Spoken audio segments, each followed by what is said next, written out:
11th admission 2024-25ची merit list अजूनपर्यंत साईटवर उपलब्ध झालेली नाही आहे।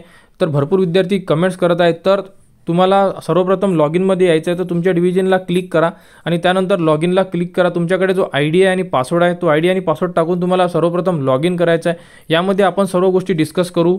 तर ज्या विद्यार्थ्यांच्या लॉग इनमध्ये ऑप्शन फॉर्म लॉक असेल आणि ते फॉर्म व्हेरीफाय झालेला असेल, त्या प्रोव्हिजनल मेरिट लिस्टमध्ये त्या विद्यार्थ्यांचे नाव आलेले आहे आणि फायनल लिस्टमध्ये पण त्याच विद्यार्थ्यांचे नाव येणार आहे। तर ज्या विद्यार्थ्यांचे नाव प्रोव्हिजनल मेरिट लिस्टमध्ये आहे, त्या विद्यार्थ्यांचे नाव फायनल मेरिट लिस्टमध्ये येणारच आहे। प्रोव्हिजनल मेरिट लिस्टमध्ये आल्यानंतर फायनल मेरिट लिस्टमध्ये नाव येतेच। तर तुम्ही वरती जे 3 डॉट दिले तिथे क्लिक केल्यानंतर इथे आपण बघू शकतो आणि यामध्ये बघा, यामध्ये फक्त आणि फक्त प्रोव्हिजनल मेरिट लिस्टचा ऑप्शन दिलेला आहे आणि इथे अपलोड डॉक्युमेंटचा ऑप्शन दिलेला आहे।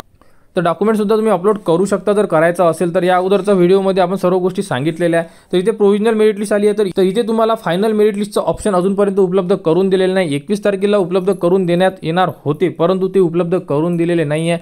तर विद्यार्थ्यांनी घाबरू नये।